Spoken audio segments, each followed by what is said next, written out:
저희들 함께 해 주셔서 감사합니다. 무엇보다도 주님께서 이 마지막 때 하나님의 백성들을 사랑하셔서 우리를 가장 선한 길로, 가장 좋은 길로 인도해 주시는 것을 믿습니다. 우리가 오직 하나님 바라보고 예수 그리스도 십자가 붙잡고 승리하는 백성 되게 하시고, 오늘 이 강의를 통해서, 이 성경 공부를 통해서 하나님의 마음을 알게 하시고 하나님의 뜻을 아는 거룩한 백성들 삼아 주시옵소서. 하나님, 우리 이 성경 공부에 오시는 모든 분들을 하나님 축복해 주시고, 마지막 때 필요한 모든 분별력을, 영적인 분별력을 우리에게 더하여 주셔서, 하나님, 우리가 미혹과 배교의 때에 하나님 오직 승리하는 백성들 되게 하시고, 아멘. 하나님의 인을 받은 백성으로서 하나님 마지막까지 끝까지 주님을 붙잡고 걸어가는 거룩한 백성 삼아 주시옵소서. 예수 그리스도 이름으로 기도했습니다. 아멘. 아멘. 아멘. 아멘. 감사합니다. 네, 감사합니다.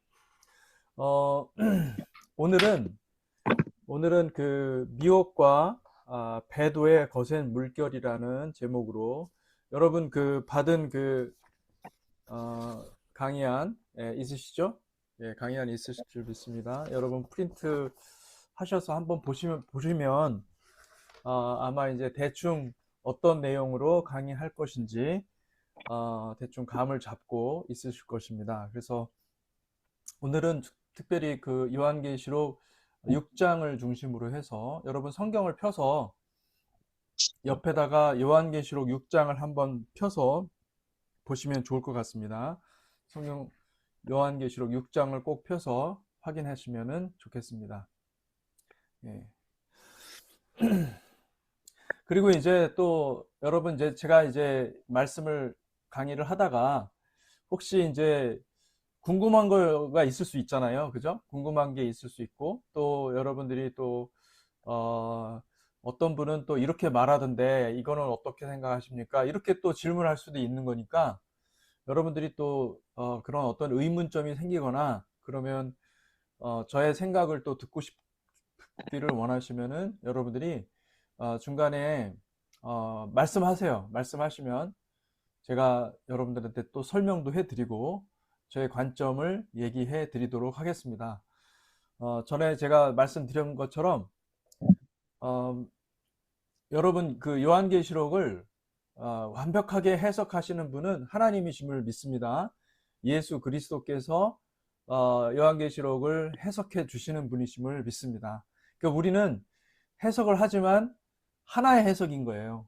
그래서 여러분 그 요한계시록의 저자도 예수님이시고, 그리고 또 우리가 지금 해석을 시도하는 거죠. 해석을 시도하는 것이지만 우리가 다 인간이기 때문에 완전한 해석을 할 수 있다, 이렇게 어, 자만하기는 어렵습니다. 그러니까 여러분 항상 겸손한 마음을 가지고 그 요한계시록을 대하시고, 또 사실 뭐 다른 성경도 마찬가지예요. 다른 성경도 우리가 깨닫는 거는 아주 일부만 깨닫는 것입니다. 우리가 일부만 깨닫는 것이고, 성경의 저자는 하나님이세요. 하나님이시고, 예수님의 말씀은 예수님께서 해석하시는 것이고, 예수님께서 정확한 뜻을 얘기를 해주셔야 우리가 아는 거기 때문에, 여러분 이 시간에 우리가 정말 어떤 지식, 내가 너 하나 알아가겠다라는 어떤 지식보다는 주님의 마음을 알아가는 시간이 되었으면 좋겠습니다.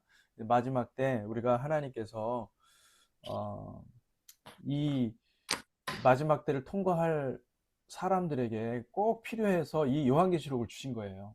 그래서 요한계시록은 이게 뭐 어려운 책이라기보다도 이것을 우리가 미리 알고 준비하면 이건 너무나 귀한 책인 거죠. 그래서 하나님께서 이 요한계시록을 마지막 때 갖고 이것을 통해서 모두가 정말 그 구원 얻는 백성들이 되기를 간절히 원하시는 거죠.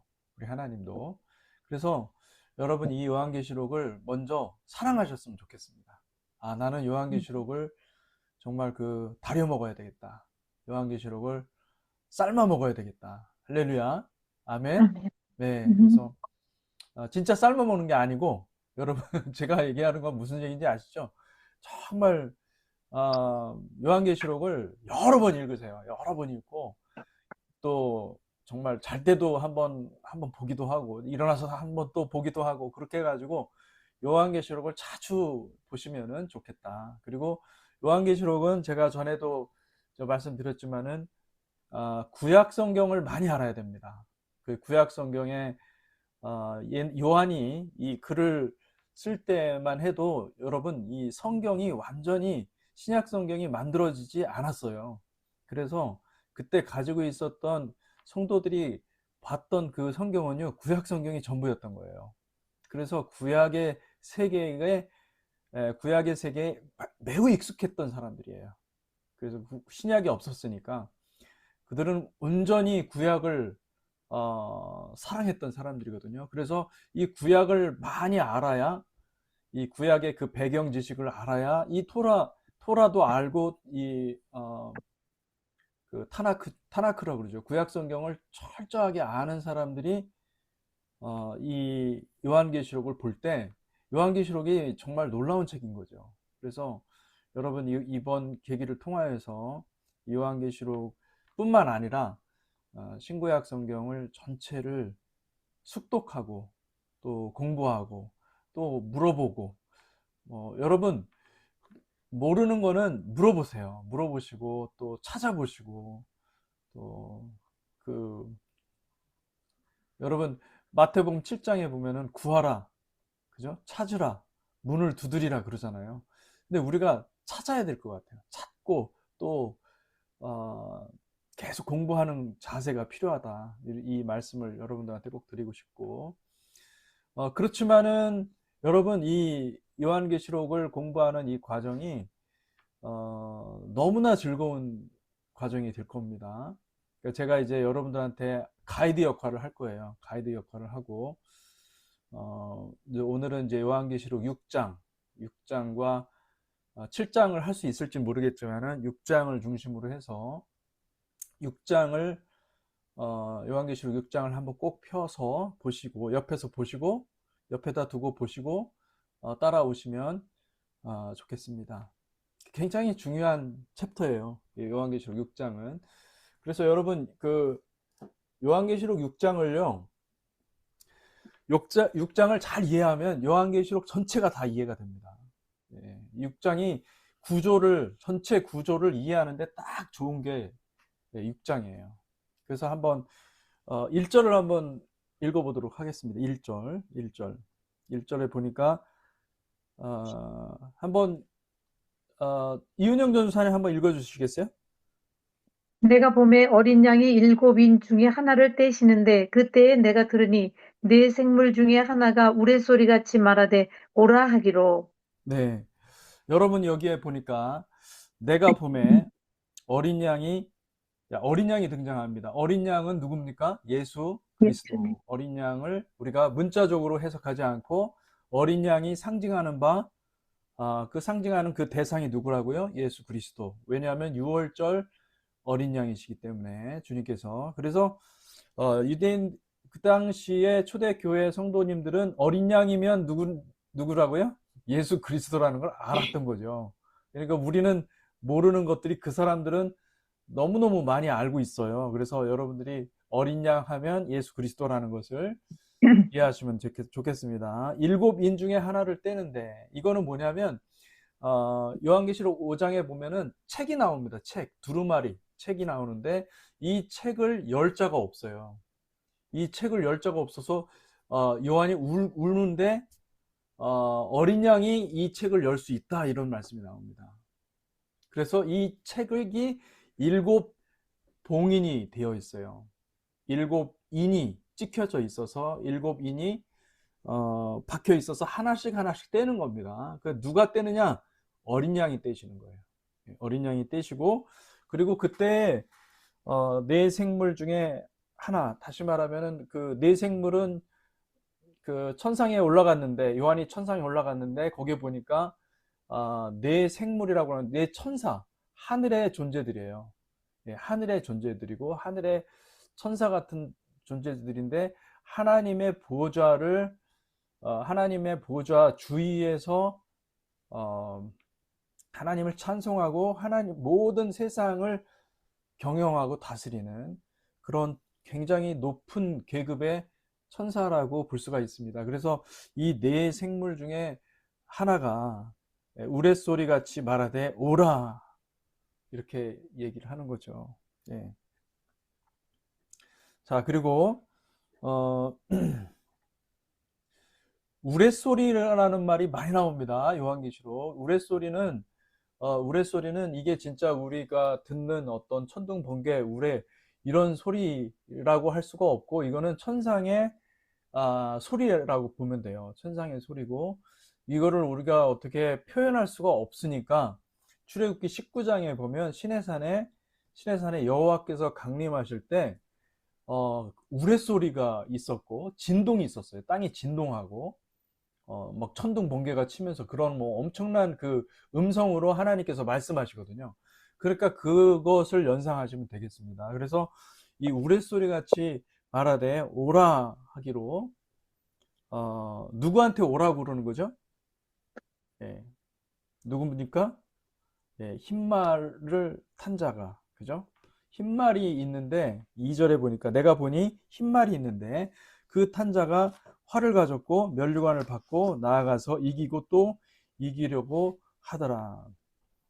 자, 흰말이 있다고 해서 이제 많은 분들이 사실은 그 이 첫째 인을 뗐을 때 이 말이 나오는 그 말 타고 오는 그 사람이 바로 그리스도가 아니겠느냐. 예, 그래서 그렇게 해석을 하기도 합니다. 그래서 여러분 토라 강의하시는 그 강성민 목사님 아세요? 강성민 목사님 혹시 들어보셨는지 모르겠는데 이 강성민 목사님 이거 그리스도로 봅니다.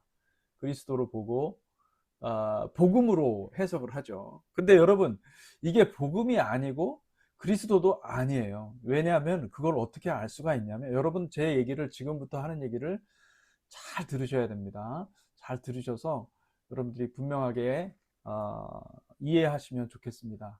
왜 그러냐면 여러분 이게 지금 네 마리의 말 같잖아요. 그죠? 예, 그 처음에 어떤 색깔 말? 흰 색깔 말. 그 다음에 둘째 인을 떼니까 붉은 말이 나오고 그 다음에 셋째 인을 떼니까 검은 말이 나오고 그 다음에 넷째 인을 떼니까 청황색 말이 나오잖아요. 그죠?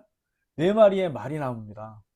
근데 이게 이 네 마리의 말은 어, 네 마리의 말이 사실은 굉장히 어, 다 각각 다른 게 아니에요. 이게 하나의 존재예요. 그걸 어떻게 알 수가 있냐면 첫째로 이게 육장뿐만 아니라 인뿐만 아니라 나팔, 대접도 똑같은 경우인데 첫째부터 넷째까지 인, 나팔, 대접에는요 그게 하나의 패키지로 이해를 하셔야 돼요. 예, 그래서 보면은 패턴이 똑같습니다. 패턴이 똑같아서 첫 번째, 두 번째, 세 번째, 네 번째는 사방을 가리키는 거예요. 그러니까 전 세계에서 이런 일들이 일어난다라는 것을 얘기를 해주는 거예요. 그래서 사라는 것은 여러분, 사라는 것은 동서남북 사방이라는 뜻도 있지만은 전 세계의 모든 세계 열방을 가리키는 것입니다. 그래서 계시록 7장에도 보면 나라와 백성과 방언과 민족 뭐 이런 얘기들이 나오죠. 그게 몇 개 단어입니까? 네 개 단어죠. 왜 네 개 단어일까요?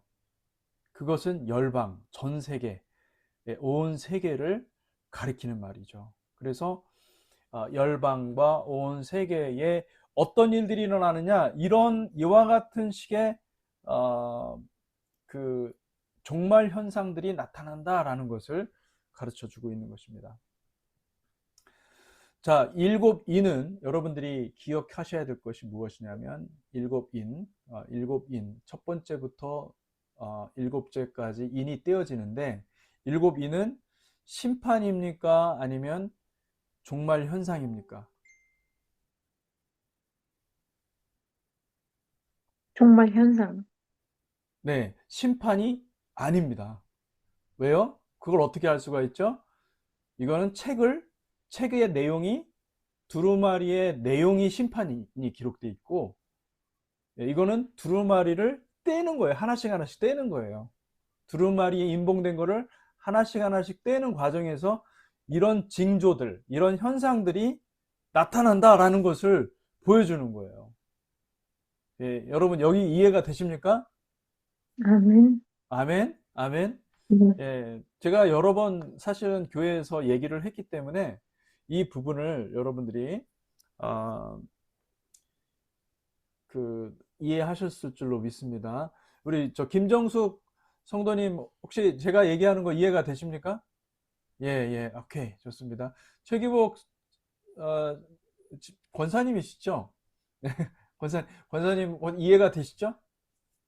예, 좋습니다. 그러니까 이게 지금 이는 심판이 아닌 거예요. 심판은 아니고 본격적으로 뭔가 커다란 심판들이 이제 있을 텐데 그 심판이 있기 전에 어, 종말 현상이에요. 아, 이런 현상들이 나타날 것이다. 종말이 되면 마지막 때가 시작되는, 마지막 때 환란이 시작되는 어, 그 징조인 거죠. 예, 좀 징조. 이런 일들이 일어날 것이다. 저는 개인적으로 지금이 바로 지금이 어느 시대인가? 바로 이 시대라고 생각해요.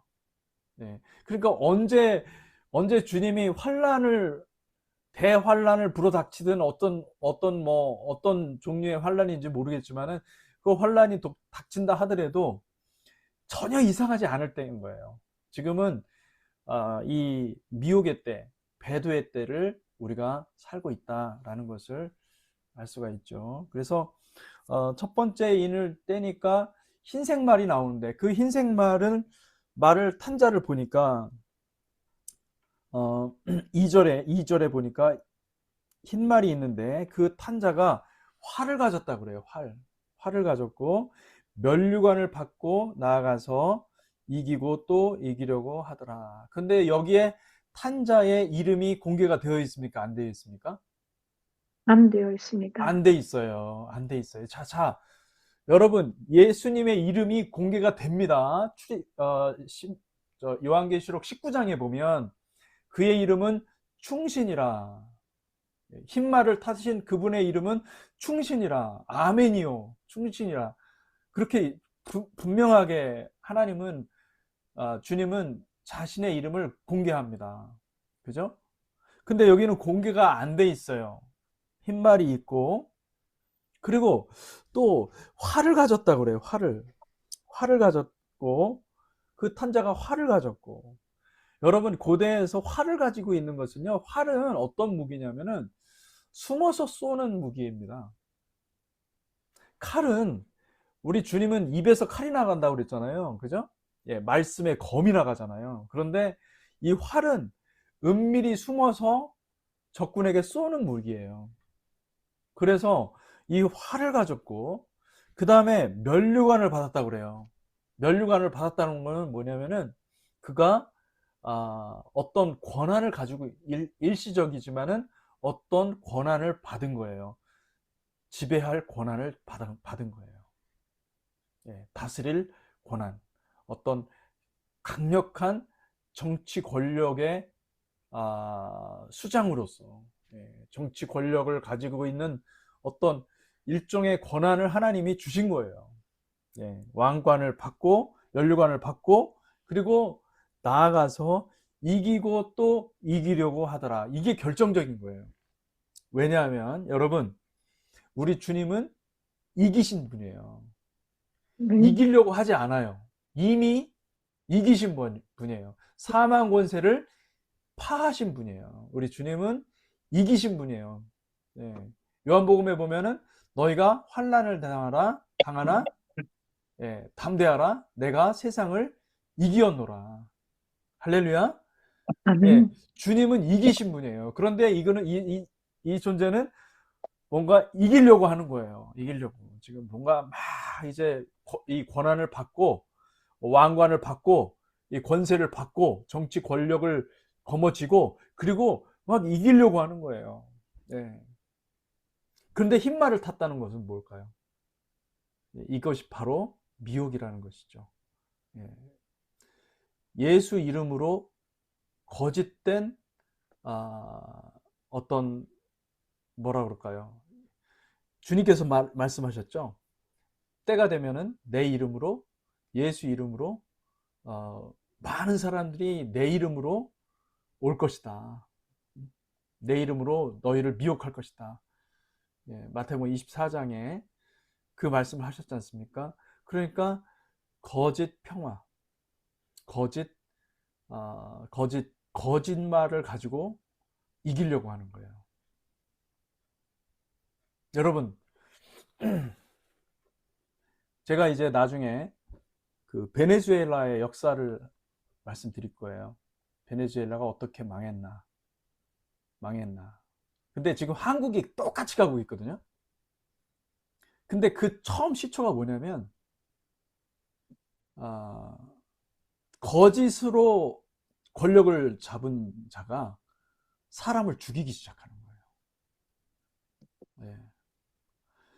그는 처음부터 살인한 자라. 예. 그 사람이 권력을 갖고 그 권력을 계속 유지하기 위해서 예, 전쟁을 일으키고 서로 내분을 일으키고 그리고 경제를 완전히 말아먹습니다. 경제를 완전히 다 도둑 정치라고 그러죠. 예, 도둑 정치를 하고 26년 동안 그렇게 마두로가 그렇게 나라를 다 거덜낸 거예요. 베네수엘라가 완전히 망한 거죠. 예. 근데 지금 대한민국도 비슷한 현상을 지금 겪고 있거든요. 이것이 정확하게 우리가 지금 우리가 보고 있는 종말 현상입니다. 그러니까 이게 이런 현상들이 전 세계적으로 곳곳에서 일어난다는 거예요. 그러니까 지금 베네수엘라도 일어났죠. 대한민국도 일어났죠. 대만도 일어나고 있죠. 또 다른 곳도 여러 군데 뭐 이미 중국은 이미 오래전에 공산당이 되었으니 거기는 뭐 이미 오래전에 끝났고 그죠? 음, 뭐 튀르키예, 에르도안 강력한 독재잖아요. 예. 뭐 저기는 안 그렇습니까? 러시아는 안 그렇습니까? 그러니까 지금 전 세계적으로 굉장히 강력한 이 적그리스도의 영이 미혹의 영이 지금 역사하고 있는 것을 볼 수가 있습니다. 자, 그리고 예, 계속해서 말씀드리면 둘째인을 떼니까 둘째 생물이 말하되 오라 하니 이에 다른 붉은 말이 나오더라. 그 탄자가 허락을 받아 땅에서 화평을 제하여 버리며 서로 죽이게 하고 또 큰 칼을 받았더라. 자, 이것은 뭐냐면 여러분 둘째인은 뭐냐면 둘째인을 떼니까 이 둘째 생물이 오라고 그러잖아요. 그러니까 이게 지금 첫째, 둘째, 셋째, 넷째 생물이 그 천사들이 각각 오라 그렇게 얘기하는 거예요. 그랬더니 이 붉은 말이 그것도 정체가 분명치가 않은데 확실히 알 수 있는 것은 그 탄자가 허락을 받아 땅에서 화평을 제하여 버리고 평화를 제하여 버리는 거예요. 신뢰를 다 깨는 거예요. 거짓이 한번 역사하기 시작하잖아요. 거짓이 한번 역사하면요. 사람을 믿질 못합니다. 신뢰가 바닥난 사회가 돼버리는 거예요. 예, 믿을 수가 없어요. 예. 여러분, 교회 내에서, 교회 공동체 내에서 가장 어려운 게 뭐냐면은, 한 사람이 거짓말을 하더라도, 예, 공동체는 완전히 깨져버립니다. 와해돼 버립니다. 예. 그러니까 거짓이 들어오기 시작하잖아요. 거짓이 역사하기 시작하면. 사단은 거짓말을 딱 뿌려놓고 뒷짐지고 자고 있어요. 그러면 사람들은 그 거짓말로 인해서 거짓이 또 거짓을 낳아요. 계속 분열이 돼가지고 나중에는요, 그 공동체는 예, 하나가 되지 못하고 완전히 콩가루가 되는 거예요. 박살나는 거죠. 자, 그 얘기를 하고 있는 거죠. 그래서 둘째 생물이 그 탄자가 허락을 받아 땅에서 화평을 제하여 버리고 서로 죽이게 하고 큰 칼을 받았더라. 예. 어떤 분은 여기 이 큰 칼을 무슨 그, 그 뭐죠? 무슬림들이 쓰는 그 칼, 아주 달같이 생긴 큰 칼이라고 해석하시는 분들도 계시는데, 그거는 우리의 해석을 여기다 집어넣는 겁니다. 네, 나의 어떤 문화, 그 배경으로 여기에다 집어넣지 마시고 그냥 해석하셔야 돼요. 그래서 큰 칼을 받은 것은 서로 싸우는 거예요. 서로 싸우고 분쟁이 일어나고, 이거는 세계적인 전쟁을 말하는 것이 아니라 그 공동체마다, 지역마다 서로 싸우게 되는 거예요. 예, 교회도 서로 싸우게 되고 서로 싸우게서 막 쪼개지고 분란이 일어나고 하는 것들을 말하는 것입니다. 이것은 거짓의 역사예요. 거짓이 역사하면 반드시, 미혹이 역사하고 거짓이 역사하면 반드시 예, 공동체는 와해된다. 서로 싸우고 죽인다. 예. 할렐루야. 여러분, 제가 얘기하는 거 이해가 되십니까? 아멘. 아멘, 아멘. 사실 여러분 교회 생활하면서 그런 경험들이 있으시죠? 그죠? 예, 서로 어, 믿지 못하는 그런 상황들. 그게 왜 그러냐면은 거짓이 역사하고 있다는 거예요. 그 안에서. 그런데 그 거짓이 역사하는 거짓이 제거되잖아요. 그럼 평화가 와요, 진짜로. 할렐루야. 예, 음, 기쁨이 있고 순전함이 있고 열정이 있고 에하드가 만들어지는 거죠. 하나됨이 일어나는 거죠. 예, 그래서 여러분 둘째 인을 떼실 때 그때 이제 어떤 일이 일어났냐 이런 일어나고, 그 다음에 셋째 인을 떼실 때 내가 들으니 셋째 생물이 말하되 오라 하기로 내가 보니 검은 말이 나오는데 그 탄자가 손에 저울을 가졌더라. 자, 손에 저울을 가졌다. 이게 말이 굉장히 중요한 말이죠. 여러분, 저울은 어디에 쓰는 겁니까? 저울은? 저울은 어디다 쓰는 걸까요? 물건 팔 때, 네? 그렇죠. 물건 물건을 사고 팔 팔 때, 때, 물건을 음, 팔 때, 거래할 때 쓰는 것입니다. 저울은. 그 다음에 거래할 때뿐만 아니라 저울은 또 어디에다 쓰냐면은 여러분, 판사들이 공정하게 판결할 때 저울을 쓰죠. 그죠? 네, 예. 그러니까 지금 이게 세 번째 종말 현상은 무엇이냐면은 불공정한 사회. 예. 어떤 사람들은 돈을 어마어마하게 벌어들이고 어떤 사람들은 극심한 가난 속에 살고 있고. 그래서 절대 다수는 빈곤 가운데 있는 거예요. 수많은 사람들이 물가가 막 인플레이션이 어마어마하게 올라가면은 돈 있는 사람들은 아무렇지도 않아요, 여러분. 근데 우리 같이 서민들은 진짜 너무너무 힘든 거예요. 예. 베네수엘라가 똑같이 그렇게 됐어요. 베네수엘라가 완전히 그냥 인플레이션이 어마어마하게 올라가니까 사람들이, 이게 돈이 완전히 그냥 막 돈을 버려요. 사람들이 돈 가치가 없어지니까. 예. 그런 일들이 일어나는데, 그런 일들이 일어난다. 근데 여기 또 재밌는 게 있는데 6절에 보면은 내가 네 생물 사이로 나는 듯한 음성을 들으니 이르되 한 데나리온의 밀 한 대요 한 데나리온의 보리 석 대로다. 이게 무슨 뜻일까요? 이은영 전사님, 이게 무슨 뜻일까요? 혹시만, 그러니까, 물건이 없는 거, 그 뭐죠? 돈이 있어도 물건 못 사는 거, 그거 뭐죠? 인플레이션. 그런 거. 네, 그렇죠. 뭔가 그게 이렇게 뭐냐면은 여러분, 한 지근이요. 데나리온이 무슨 뜻입니까? 한 데나리온이 음, 뭐냐면은 그때 고대에 하루 품삯이 한 데나리온이에요. 네, 하루 품삯에, 그러니까 하루 열심히 일했는데 뭐예요? 밀 한 대 받는 거예요. 그럼 이게 지근. 뭡니까? 한 끼 먹는 거거든.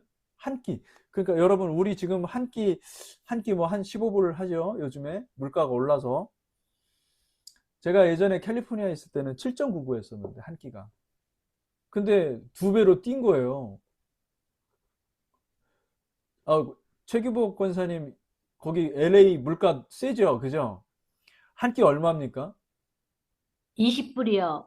아, 20불이 그거 봐요. 우리는 지금 아직은 15불 정도 해요. 여긴 14.9. 20불입니다. 아, 이쪽으로 이사 오세요. 설렁탕 하나 20불이고 순두부 하나 20불이에요. 그러니까 여기로 이사 오세요. 우리는 아직 14.99예요. 14.99. 15.99도 있지만은 비싼 데는 뭐 20불 뭐 그렇게 하지만은 많은 사람들이 여기 식당이 경쟁하니까 그래도 어 사람들은 많은데 경쟁을 하니까 예, 가격이 14.99. 예, 우리는 참 행복한 곳에서 살고 있습니다. 아직은. 아니, 여기 그 캘리포니아가 그 미니멈 웨이지가 많이 올랐기 때문에 다른 데보다 좀 높아요. 그래서 미니멈 웨이지가 얼마예요? 미니멈 웨이지가 지금 17불인가? 어우, 진짜 세네. 네. 17불이고 맥도날드에서 일해도 20불씩 받아요. 음, 그러니까 그래서 상대적으로 물가가 많이 올랐어요. 그렇죠. 그러네요, 진짜. 네. 그거는 어떻게 보면 미니멈 웨이지가 높은 거는 되게 서민들한테는 좋은 거긴 한데, 그렇지만은 또 일자리가 그만큼 또 줄어드는 거 아닙니까? 그죠? 예. 그래요. 어, 김정숙 우리 성도님 그쪽 지역은 어떠신가요? 여기가 여기 기본 그게 12불 정도 되고요. 어, 뭐 그냥 그냥 여기는 거의 한국 식당이 없으니까 한국 식당을 거의 안 가고 그냥 기본적으로 사 먹는 거한 10불, 12불 정도 하는 것 더 같아요. 싸네요. 예, 여기가 좀 예, 그쵸.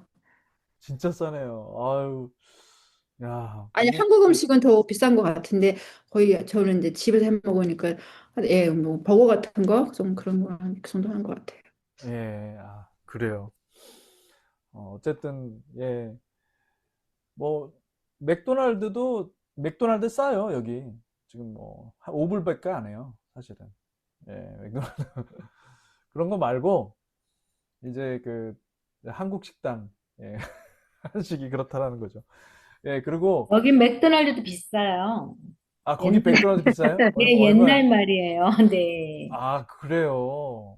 어, 이 맥주 거기도 비쌀 거예요, 목사님. 맥도날드 맥도날드 비싸요. 아침이 그렇다는 5불, 5불. 아침 메뉴는, 아침 메뉴 간단하거든요. 제가 맥도날드를 안 먹어서, 예, 예. 하여튼, 근데 지금 이게 무슨 얘기 하는 거냐면은, 여러분 잘 생각을 하셔야 하는 게 뭐냐면, 하루 열심히 일했는데 한 끼 먹는 거예요. 예, 그런 정도라는 거예요. 예. 이게 아마 베네수엘라 같은 그런 상황일 거예요. 그러니까 아무리 일해도 한 끼 먹기 힘든, 그런 때가 온다라는 거죠. 그런 때가 오고, 그리고 그런데 여기 보니까 무슨 얘기를 하냐면은 어, 또 감람류와 포도주는 해치지 말라 하더라. 자, 이게 무슨 말일까요? 이게 참 독특한 말이거든요. 감람류와 포도주는 해치지 말라. 감람류와 포도주는 해치지 말라. 음. 예. 하나님의 백성은 보호를 받는다. 하나님의 나와 백성은 있잖아요. 보호를 받는다. 네. 맞는 목사님 말입니다. 여기 저기 뭐 써 해석 좀 있어요. 해주세요. 예. 예. 하나님의 백성은 보호를 받는다라는 뜻도 있고요.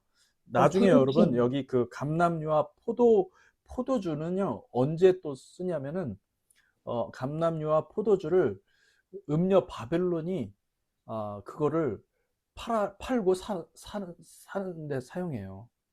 음. 그래서 이것은 무엇이냐면 또 한편으로는 두 가지 의미가 가능한데 하나는 하나님께서 감람류와 포도주는 구약에서 굉장히 귀한 하나님의 기름 부으심, 기름 부을 때 올리브유를 사용했거든요. 기름 부음과 그 다음에 포도주는 결국은 포도주는 하나님 나라를 상징하고 빌레니얼 킹덤을 얘기하고 있기 때문에 굉장히 값지고 귀한 거죠. 그렇죠? 그런데 음녀 바벨론이 이것들을 또 판매하는 것으로 나중에 요한계시록 17장, 18장에 보면은 그 자세히 나옵니다. 그래서 이것은 하나님께서 두 가지 용도로 쓰실 건데, 하나는 보호해서, 그리고 또 하나는 심판의 용도로 사용하실 것이다 라는 것을 알 수가 있습니다. 자, 여기까지 했고요. 그 다음에 넷째 인을 떼니까, 그러니까 셋째 인은 뭡니까? 경제적으로 하나님께서 치신다는 거예요. 경제적으로 엄청난 가난이, 전 세계적인 가난이 임할 것이다. 인플레이션이 어마어마하게 올라갈 것이다. 인플레이션이 일어나고, 그래서 전 세계적으로 살기가 힘들어지는 때가 올 것이다. 이제 이런 얘기를 하는 것입니다. 그 다음에 이제 넷째 인을 떼실 때, 내가 넷째 생물의 음성을 들으니 말하되 오라 하기로, 8절을 한번 읽어주시겠어요? 이은영 전선생님 8절 한번 읽어주시겠어요? 내가 봄에 청황색 말이 나오는데 그 탄 자의 이름은 사망이니 음부가 그 뒤를 따르더라. 그들이 땅 4분의 1의 권세를 얻어 검과 흉년과 사망과 땅의 짐승들로서 죽이더라. 아멘, 아멘. 음. 네, 잠깐만요. 제가 이거 방 안에서 좀 더워서 옷 좀 벗겠습니다.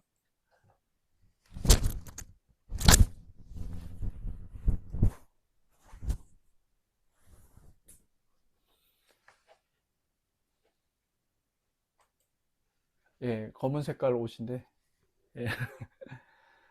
여러분, 이제 넷째 인을 떼니까 그때 청황색 말이 나오는데, 이 청황색 말은 여러분, 이게, 잿빛이에요, 잿빛. 그러니까 약간, 뭐라 그럴까요? 이게, 잿빛. 아주 이게 거의 암울한 빛이에요. 암울한 색깔. 제 색깔이라고 하시면 되겠습니다. 그래서 청황색 말이 나오는데, 이제 마침내 이 네 마리의 말을 타는 자가 누군지 나오는 거예요. 이게 지금 한 존재가 타서 온 거예요. 그 이름을 정체를 드러내고 있죠. 그 이름은 누굽니까? 사망. 사망이에요. 사망. 그리고 음부라고 그래요. 음부. 예. 자, 여러분, 제가 지난주에도 말씀을 드렸지만은, 맨 마지막에 하나님께서, 처단하시는, 맨 마지막에 처리하시는, 심판하시는 존재가 뭐죠? 사망과 음부예요. 바다가 없더라 그러잖아요. 그죠? 그러니까 지금 요한계시록은 6장부터 22장까지 하나로 보셔야 돼요. 예. 지금 처음부터 사망과 음부가 나왔잖아요. 근데 맨 마지막에 무엇을 처리하세요? 예, 사망과 음부를 처리하고, 그리고 사망과 음부는 뭐라고요? 바다라, 이렇게 얘기를 하고 있잖아요. 그죠? 그러니까 바다가 나올 때는 우리는 어떻게, 요한계시록에서 바다를 나올 때는 뭐라고 생각하시면 돼요? 사망과 사망과 음부를 음부. 만들어내는 세력인 거죠. 음. 네, 그거를 우리가 알 수가 있는 거죠. 자, 그래서 사망과 음부니 그 뒤를 따르더라. 그들이 땅 4분의 1의 권세를 얻어 검과 흉년과 사망과 땅의 짐승들로서 죽이더라. 자, 여기서 잘 보시면은 검과 흉년과 사망, 이해가 되시죠? 검과 흉년과 사망, 이건 뭐예요? 여태까지, 예, 둘째와 셋째, 그죠? 둘째와 셋째, 그리고 검과 흉년과 사망은 넷째 인이 떼어졌을 때, 청황색 말이 나올 때 사망이라고 그랬으니까 사망. 그 다음에 땅의 짐승들로서 죽이더라. 땅의 짐승들은 누굴까요? 권세 잡은 왕들입니다. 그렇죠. 정치 권력을 가지고 있는 정치 권력을 가진 왕들인데, 그런데 여러분, 그렇다고 한다면 우리는 이렇게 생각할 수도 있지 않겠습니까? 8절만 잘 보세요. 검은 몇 번째? 두 번째. 그죠? 번째, 그 다음에 흉년은 몇 번째? 세 세 번째. 번째, 그러면 사망은 몇 번째? 네 번째, 네 번째. 그러면 땅의 짐승들은 몇 번째? 첫 첫 번째, 번째. 흰말 탄 자는 누구였어요? 짐승, 적그리스도, 짐승들이었던 벽걸이. 거죠. 예. 음, 이해가 되십니까? 네, 예. 그러니까 여러분, 이게 그리스도로 해석하면 안 되는 게, 첫 번째 이인이 떼어졌을 때 그것을 그리스도로 해석하면은 참으로 곤란해지는 거죠. 그죠? 적그리스도가 맞고 적그리스도들이 맞는 거예요. 땅의 짐승들로 인해서. 그러니까 종말 현상은 여러분, 적그리스도들, 그러니까 수많은 짐승들이 나타난다는 거예요. 예. 마두로도 짐승이고, 시진핑도 짐승이고, 예. 또 이재명도 이제는 짐승이죠. 예. 리짜이밍, 예, 짐승이에요. 짐승이 많아진다는 거예요. 여러분, 에르도안도 짐승이에요. 여러분.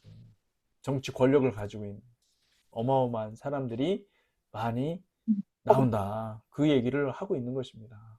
네. 그래서 그 사람들로 인해서 정치 권력을 가지고 있는 그런 어떤 그 존재들로 인해서 많은 사람들이 죽더라 얘기를 하고 있는 겁니다. 예, 많은 사람들이 죽는다. 자, 정확히 지금 시대를 말하는 거잖아요. 그죠? 정말 때가 가까웠다라는 것이 너무나 명확하잖아요. 어떻게 이게 2000년 전에 기록된 이 글에서 이런 얘기를 하냐는 말이에요. 정확하지 않습니까? 저는 놀랍다고 생각해요. 이거 자체가 엄청난 메시지를 주고 있다. 예. 지성 형제 잘 따라오고 있습니까? 네, 네. 아유, 예, 잘 따라오고 있는 줄 믿습니다. 좋습니다. 자, 그 다음에 이제 다섯째인이 굉장히 중요합니다. 다섯째와 여섯째와 일곱째는 굉장히 중요한데 이것은 하나의 스토리예요. 하나의 스토리. 그래서 이렇게 생각하시면 돼요. 첫째부터 넷째까지는 하나의 패키지다. 예, 첫째부터 넷째까지가 한 트랙이고 그 다음에 다섯째, 여섯째, 일곱째가 무엇이요? 그것도 패키지로서 하나의 이야기 보따리다. 첫째부터 넷째까지는 종말 현상이지만은 다섯째부터 여섯째, 일곱째는 뭐예요? 그 종말 현상 배후에서 일어나는 일들인 거예요.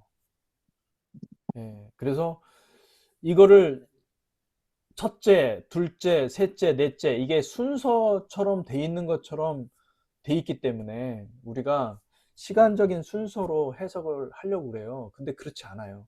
여러분, 요한계시록을 시간적인 어떤 순차적인 순서로 해석을 하면 평생 요한계시록 연구해도 요한계시록을 해석할 수가 없습니다. 그러니까 첫째, 둘째, 셋째, 넷째는 동시다발적으로 일어나는 사건으로 볼 수가 있고 이것은 한 사건이에요.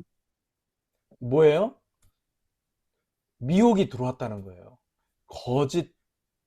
거짓이 들어왔다는 거예요. 사탄이 활동하고 있다는 거예요.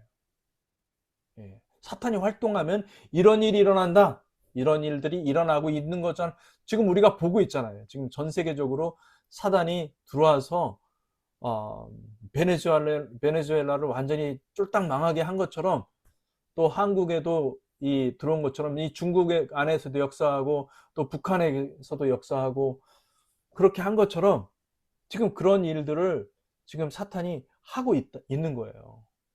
그 사탄의 정체는 뭐예요? 사망이에요. 음부예요. 예, 그 얘기를 하고 있고 그 다음에 이제 또 다른 얘기가 시작되는 거예요. 다섯째, 여섯째, 일곱째는 또 다른 얘기가 시작된다. 제가 얘기하는 거 이해가 되십니까? 네. 예, 되시는 분은 손을 한번 이렇게. 예, 할렐루야. 예, 감사합니다. 예. 그러니까 지금 다섯째, 여섯째, 일곱째는 뭐예요? 다섯째, 여섯째, 일곱째는? 다섯째, 여섯째, 일곱째는 또 다른 이야기가, 이제 이 이야기는요, 이 이야기는, 결론이 뭐냐면, 마침내 인을 떼는 거예요. 인을 떼시는 거예요. 일곱째가 뭐예요? 인을 떼시는 거거든요. 일곱째 인이, 마지막 인이잖아요. 일곱째 인이 떼지는 그것이 목적인 거예요. 왜 일곱째 인을 떼어서 나팔 심판을 쏟아 부어야 되느냐? 그것은 다섯째에 열쇠가 있고 여섯째에도 키가 있는 거예요. 예. 하나님이 왜 일곱째 인을 떼셔야만 하는가? 그거를 설명하기 위해서 다섯 번째 이야기가 있었던 거죠. 다섯 번째 인 이야기가 있는 거죠. 자, 다섯째 인을 한번 읽어보도록 하겠습니다. 다섯째 인은 이은영 전사님께서 한번 다섯째 인을 한번 읽어보시죠. 다섯째 인을 떼실 때에 내가 보니 하나님의 말씀과 그들이 가진 증거로 말미암아 죽임을 당한 영혼들이 제단 아래에 있어 큰 예, 소리로 불러 이르되 거룩하고 참되신 대주제여 땅에 거하는 자들을 심판하여 우리 피를 갚아주지 아니하시기를 어느 때까지 하시려 하나이까 하니 각각 그들에게 흰 두루마기를 주시며 이르시되 아직 잠시 동안 쉬되 그들의 동무종들과 형제들도 자기처럼 죽임을 당하여 그 수가 차기까지 하라 하시더라. 아멘. 자, 다섯째 인을 네. 떼니까 어떤 일이 일어났냐면 하늘의 보좌가 보이는 거야. 여기는 이게 땅의 재단이 아니라 하늘의 재단이에요. 왜냐하면은 이미 죽임당한 영혼들이 있다고 하니까 이것은 하늘의 재단이에요. 하늘의 재단 아래에서 죽임당한 영혼들이 탄원하는 거예요. 탄식하면서 그들이 간청하는 거예요. 아니, 언제까지 우리의 피를 갚아주지 아니하시기를 어느 때까지 하시려 합니까? 하나님은 공의로우신 하나님 아니십니까? 하나님은 심판하시는 하나님이 아니십니까? 하나님은 공정하신 하나님 아니십니까? 어느 때까지 이러한 일들이 일어나는 것들을 눈뜨고 보고만 있습니까? 하나님, 이렇게 막 간청하는 거예요. 예. 근데 이 사람들은 누구예요? 죽임당한 영혼들. 하나님의 말씀과 그들이 가진 증거로 말미암아 죽임당한 영혼들이 제단 아래에서 그렇게 부르짖는 거예요. 그러니까 하나님이 말씀하십니다. 하나님 어떻게 해요? 큰 소리로 아니요. 11절 보니까 각각 그들에게 흰 두루마기를 주시며 이르시되 아직 잠시 동안 쉬되 그들의 동무 종들과 형제들도 자기처럼 죽임을 당하여 그 수가 차기까지 하라. 자, 잠깐 쉬라고 흰 옷을 주시면서 흰 두루마기를 주시면서 잠깐 쉬면서 그들의 동무 종들과 형제들도 자기처럼 죽임을 당하여 그 수가 차기까지 하라. 예. 놀라운 말씀을 하고 있는 거죠. 여러분, 이거 어떻게 해석하십니까? 여러분들은? 예. 이은영 전사님, 이걸 어떻게 해석하시죠?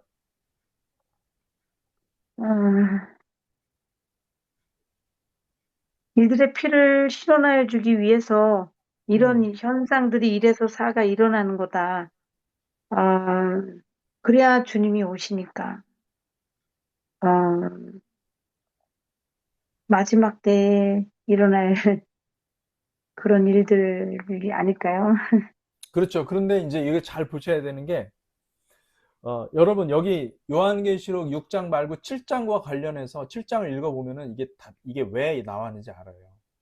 이 7장에 보면은 하나님께서 14만 4천을 인을 치잖아요. 그들의 네. 이마에. 그죠? 이들이 누구예요?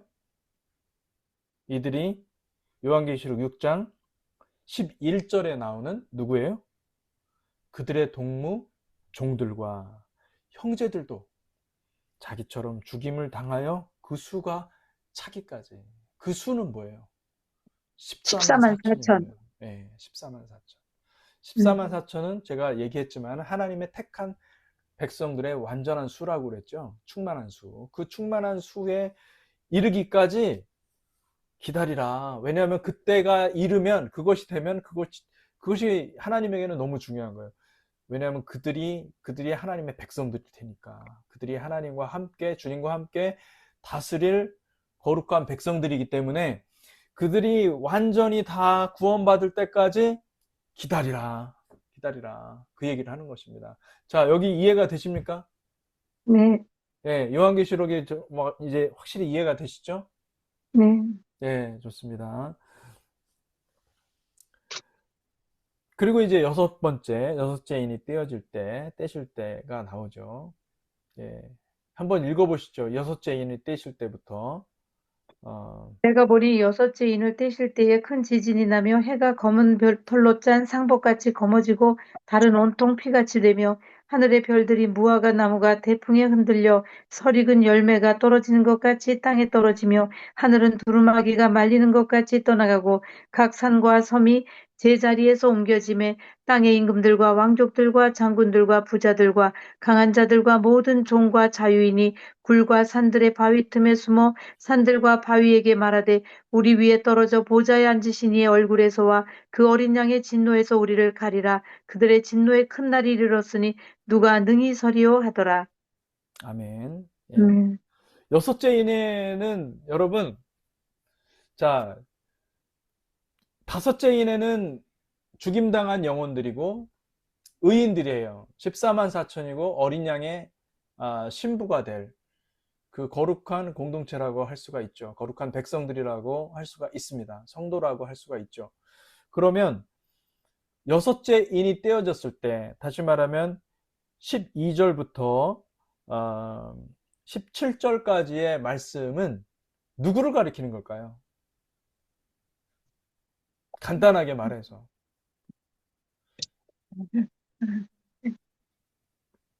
누구를 가리키는 걸까요? 땅의 권세자들. 김정숙 성도님, 누구를 가리키는 것 같아요? 제 생각에는 여기 땅의 권세자인 것 같아요. 그렇죠. 땅의 권세자들. 네. 예, 맞아요. 땅의 권세자들. 자, 잘 보셔야 되는 게 이제 여러분이 요한계시록에 어, 이 두 부류밖에 없어요. 예, 주인공들이 첫째는 성도들이 있고 둘째는 땅의 권세자들, 땅의 왕들, 그리고 땅의 임금들, 왕족들, 장군들과 부자들과 강한 자들과 모든 종과 자유인이 굴과 산들의 바위 틈에 숨어. 그죠? 여기 이거 세 보셨어요? 땅의 임금들과 왕족들, 장군들, 부자들, 강한 자들과 모든 종과 자유인. 이게 세 보셨어요? 카운트 해보셨어요? 일곱 산이라 그러죠. 예, 일곱 산. 일곱. 왜 일곱 산이냐면은 산은 뭐라고 그랬죠? 산은 권력을 가리키는 거거든요. 예. 그러니까 일곱 산이 여기에 나오는 거예요. 여기 그 15절에 보면은 굴과 산들의 바위 틈에 숨어. 이게 무슨 뜻일까요? 굴과 산들의 바위 틈에 숨는다.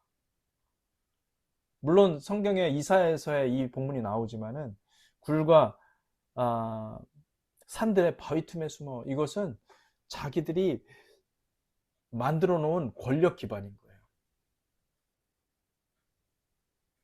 이해가 되십니까?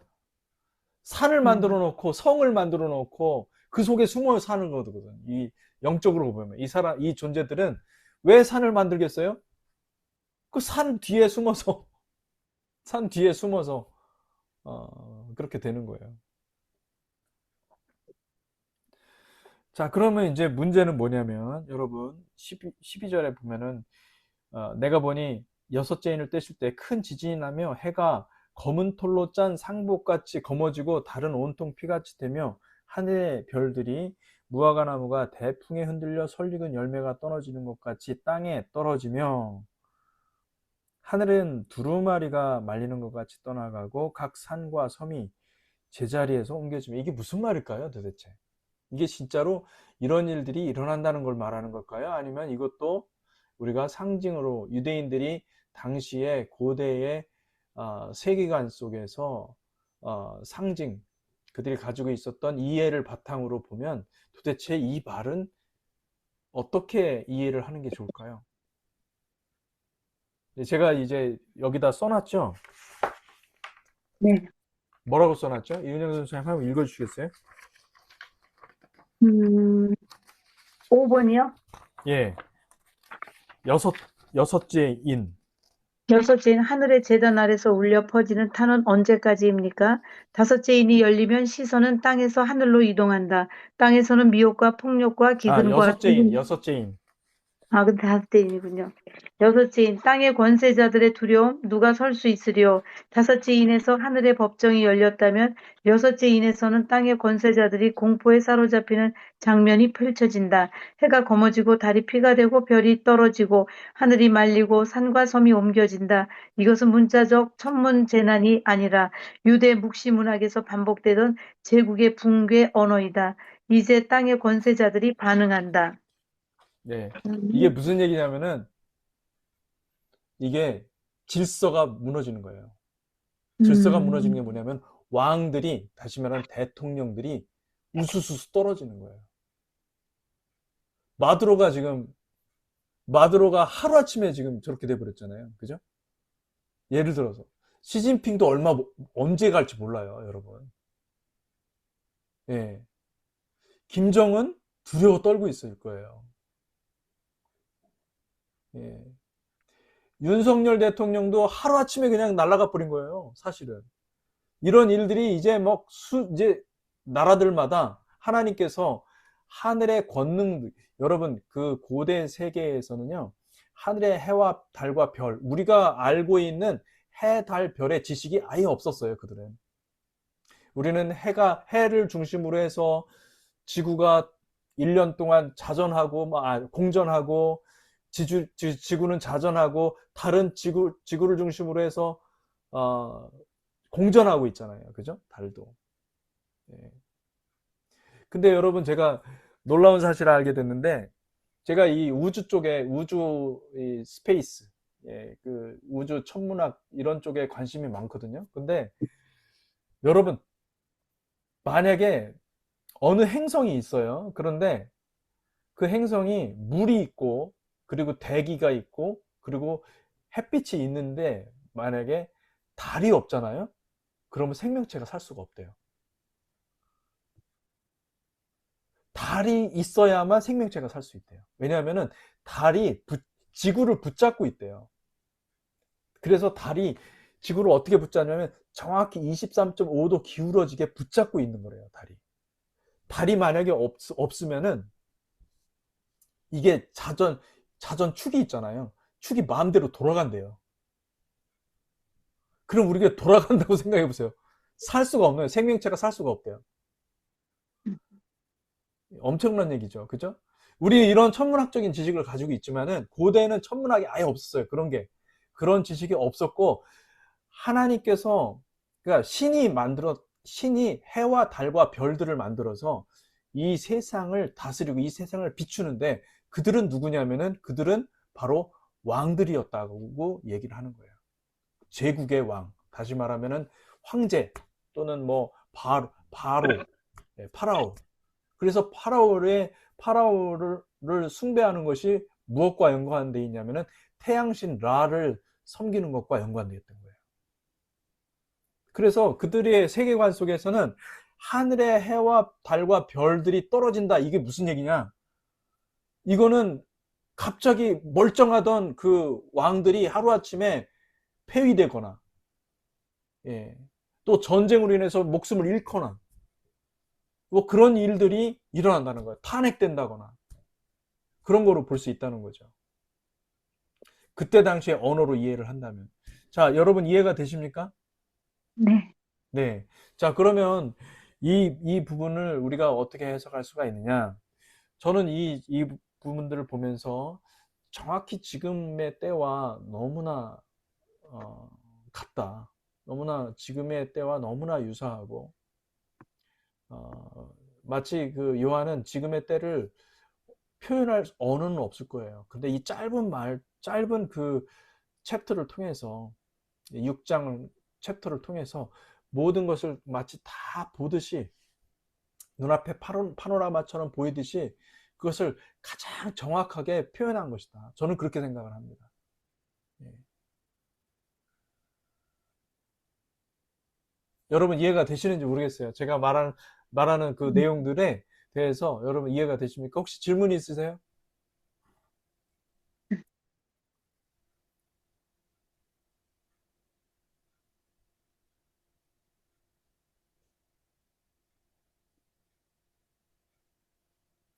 예.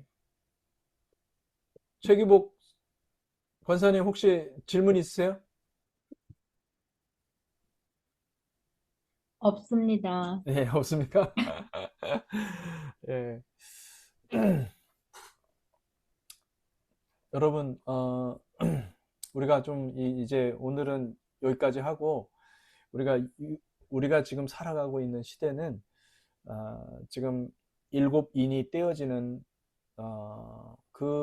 아마 이 시대가 아닌가 그렇게 생각합니다. 저는. 그래서 우리가 이것을 정확히 알고, 그렇구나. 지금이 어느 때인가 하나님께서 영적으로 보면 하나님께서 하나님의 택한 백성들의 이마에 인을 치는 때구나. 예, 인을 치는 때구나. 여기 그 17절에 보니까 이런 얘기를 하지 않습니까? 16절 17절에 보니까 산들과 바위에게 말하되 우리 위에 떨어져 보좌에 앉으신 이의 얼굴에서와 그 어린 양의 진노에서 우리를 가리라. 그들의 진노의 큰 날이 이르렀으니 누가 능히 서리요? 누가 능히 서리요? 자, 누가 능히 설 수 있다는 얘기입니까? 14만 4천의 하나님의 인을 받은 백성들이 그 진노의 날에 설 수 있다고 얘기하는 거거든요.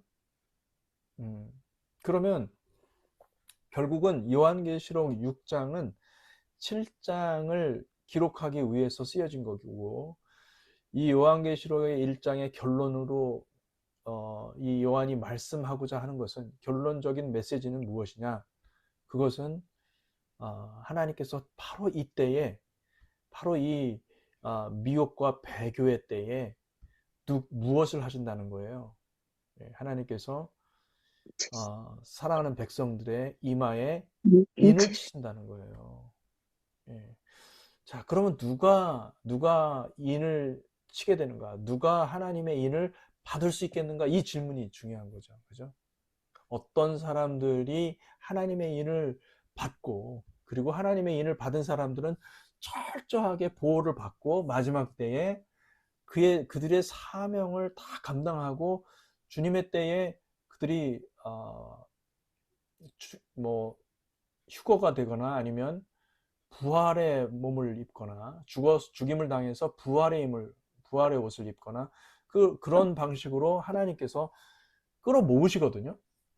예, 그리고 주님이 오실 때 함께 서게 되는, 어린 양과 함께 서는 그런 영광스러운 자리에 오른다라는 것을 얘기를 해주고 있는 것입니다. 그러면 우리의 관심은 무엇입니까?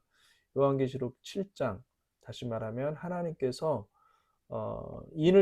이마에 인을 치시는 자들이 누구인가? 저와 여러분들이 돼야 됩니다. 할렐루야. 이거를 알면, 요한계시록을 공부하는 자들의 유익은 무엇이냐면, 이 시대에 하나님이 뭘 원하는지, 하나님이 정말로 성도들에게 무슨 메시지를 주고 싶은 거예요. 뭘 준비해야 되는데 뭘 준비해야 될지 모르는 거 사람들이 다. 예, 그런데 여러분 준비하셔야 돼요. 준비하시고 하나님의 택함 받은 백성으로 준비돼야 되겠구나. 그것만이 우리가 살 길이구나. 이것을 깨달으시기를 축복합니다. 아멘. 아멘. 아멘. 그래서 여러분 그것을 잘 생각하시고 지금이 어느 때인지, 왜 우리가 이런 요한계시록을 공부해야 되는 거고, 왜 엔타임에 대해서 관심을 갖고 말씀을 가지고 공부를 해야 되는지 여러분들이 아셔야 돼요. 한국이 왜 이런 일들이 일어나는가? 대한민국도 이렇게 정말 베네수엘라처럼 이렇게 될 것인가? 여러분, 사실은 그것보다 더 중요한 것은 뭐냐면 이게 하나님의 예정 가운데 다 있는 것이고요. 물론 뭐 베네수엘라는 27년 걸렸지만 우리는 그렇게까지는 안 걸릴 거예요. 그런데 엄청난 고난의 여정이 있어요. 우리 한국 앞에, 대한민국 앞에. 그러나 여러분, 이 모든 것들이 하나님의 플랜 가운데 있다는 것을 기억하십시오. 그리고 우리는 무엇을 해야 되는가? 우리는 정말로 겸손히 하나님 앞에 나아가서 이 죽임당한 영혼들이 기도했던 것처럼 그들이 이 제단 아래에서 기도하잖아요. 하나님 앞에 탄원하면서 기도하잖아요. 그죠? 여러분, 그 자리에 가셔야 돼요. 그 자리에서 기도하는 것이 가장 중요한 거예요. 예. 예. 감사합니다. 오늘 여기까지 하고 우리가 같이 나누어서 같이 지금 한 두 그룹으로 나누도록 하겠습니다. 두 그룹으로 나눠서 잠깐만요. 제가